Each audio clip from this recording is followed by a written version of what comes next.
Well, Aaron Ramsey, of course, is fit, but Koscielny, who scored the first goal, he is injured. They will be playing in the Champions League tonight.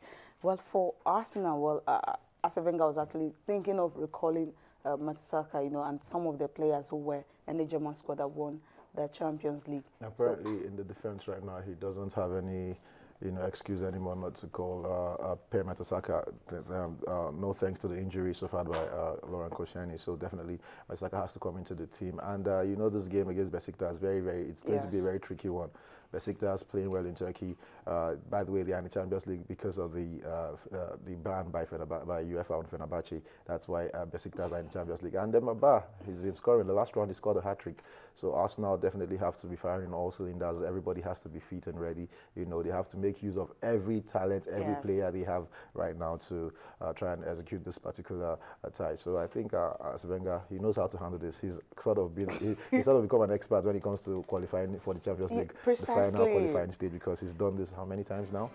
So I don't think they would not qualify. If you look at all the fixtures for tonight, the first leg of the UEFA Champions League final qualifiers into the group stage, you have FC Copenhagen will be playing Bayer Leverkusen, Napoli and Atletico Bilbao will be in action, Red Bull Salzburg and Malmo will be in action, and Star Bucharest and Ludogorets will also be in action today. But the big one is definitely between Besiktas and Arsenal. You have a Napoli and Athletic Bilbao. That's a huge one.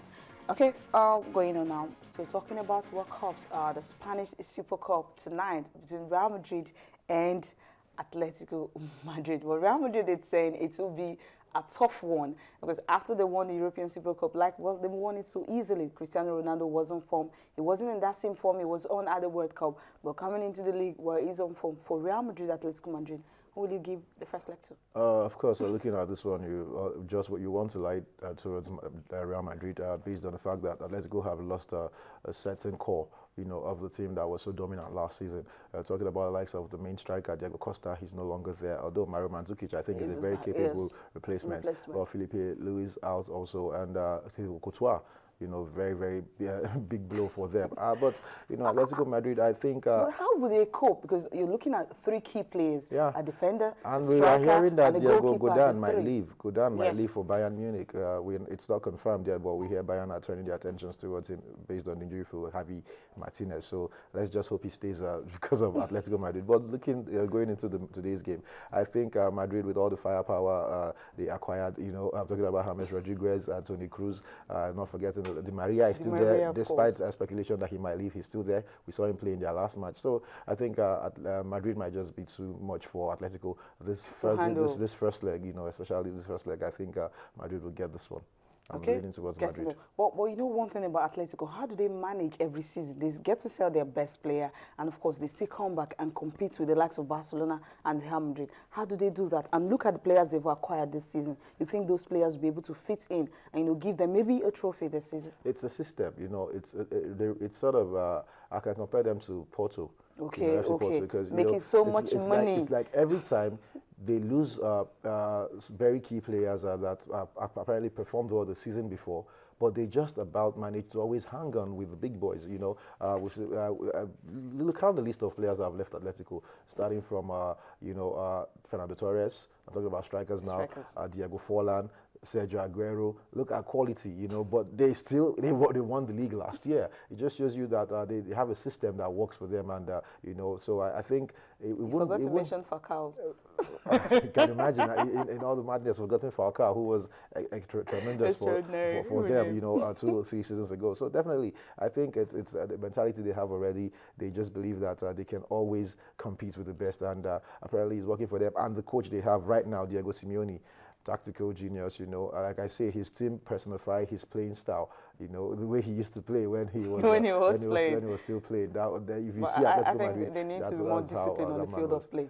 They need that. Was he really disciplined? Because Diego Costa actually did at Chelsea. Was Simeone really disciplined when he was playing football? That's what I know he wasn't. That's what I'm saying. Try to. I know he doesn't have it, but somehow let him just, Anyway, okay. Chelsea, talking about Diego Costa, of course, getting the goal, but you could still see that stubbornness in him.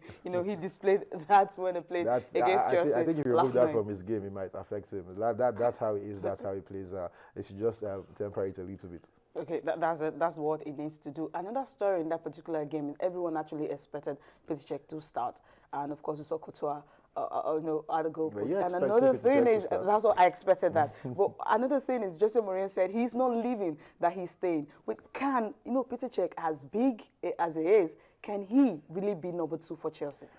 Peter Cech should ask Casillas what's up with Jose Mourinho, because Casillas Mourinho did it with Casillas. Casillas was injured. It was understandable. But this time around, I mean, he's not injured. He's had his. There's a 10-year gap between Peter Cech and Thibaut Courtois. And if Courtois starts the first game of the season, I think that's enough signal for you. Mourinho has come out to say that he hopes Peter Cech doesn't leave. He doesn't want him to leave.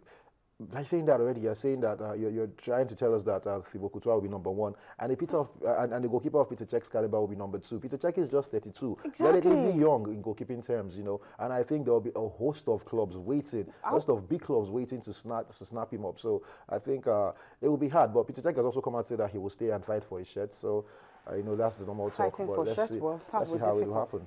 Well, others are actually thinking maybe he had to use Courtois because it's just against Burnley, but maybe games like the Champions League, Peter Cech will always be at the post. You think that will happen? Using the term that he hopes he doesn't leave. Okay, means this is number 1. Okay, now Cesc Fabregas, his performance last night.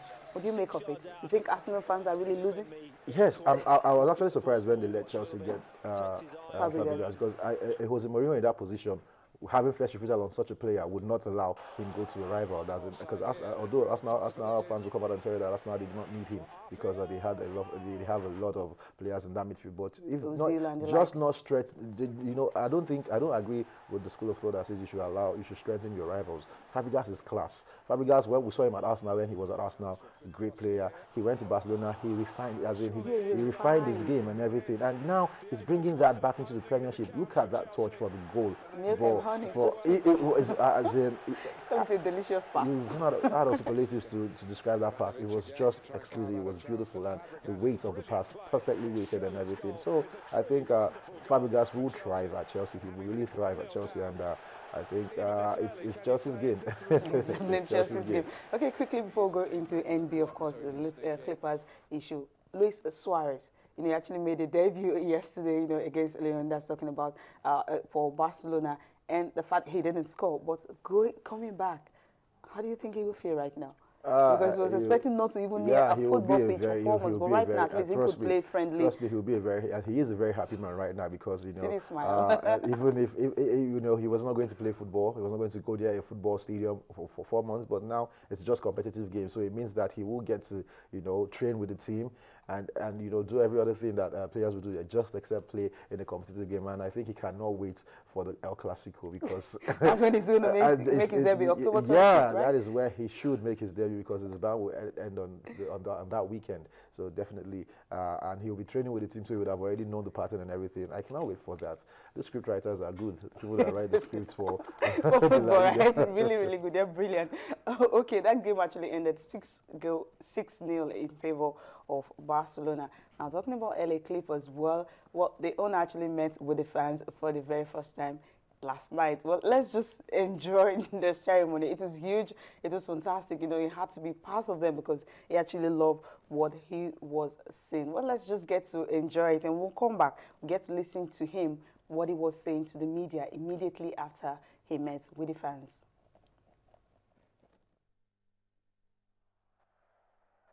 All right, let's bring out Steve Ballmer.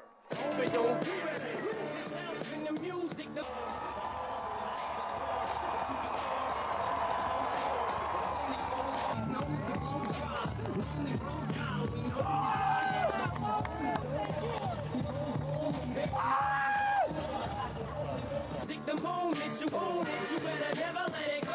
You only get one shot, do not miss your chance to blow. This opportunity comes once in a lifetime. You better lose yourself in the music. I can't hear you!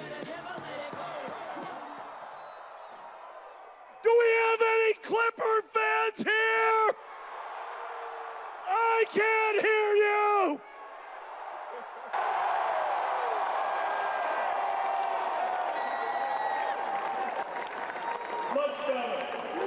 I couldn't be more honored or excited or fired up to be here.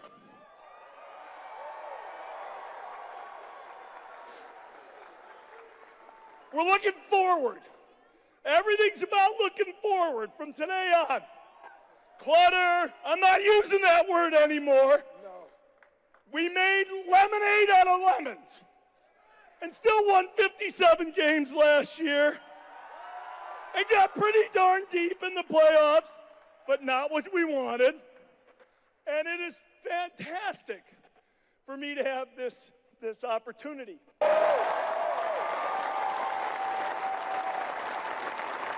The coach, the team, people after.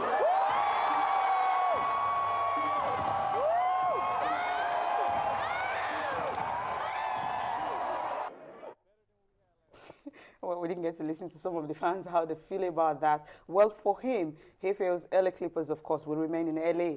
But the news is that the name might just be changed. You saw the logo? It's changing already. Yeah, the logo looks different from the normal Clippers logo, the LAC. I saw something about that. But hey, you know, changing the name maybe just to move away from Donald Sterling completely.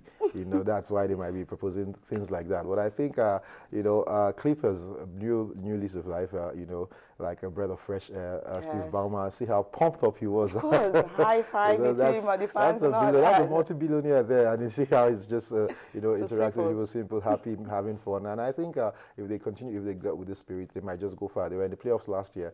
Maybe they might just want to get one, go further and win the championship. They've not done that in a while. Yeah, of course, definitely not be a bad one for him. But what did he have to say to the media? Well, let's just listen to him. Of course, wrap up with the U.S. team set for the FIBA World Cup. The amount of time it took me is, in the grand scheme of how long it takes to get, quote, business deals done. It may be frustrating, but it always takes time to do something complicated. This has had its own set of issues, but I'm glad we're here, we're driving, we're moving forward. And yet, I wanted to move on and get going, and this was a phenomenal opportunity, and I love LA also, and that's where the Clippers play. They're the LA Clippers. I'm not trying to discount the change of the Clipper name, but the LA's not changing, not under my watch. You know, I've had to deal with things personally on my own level, and I think at some point you always have to move on. You know, as a team last year doing this whole thing, I brought up the no victim policy. You know, we will not be victims. Well, definitely his focus on the team right now for next season. Chinasa, thank you so much for being part of the show. Always a pleasure, Cecilia. Okay, we'll leave you with pictures from the U.S. team actually training for the World Cup starting end of this month. Bye for now.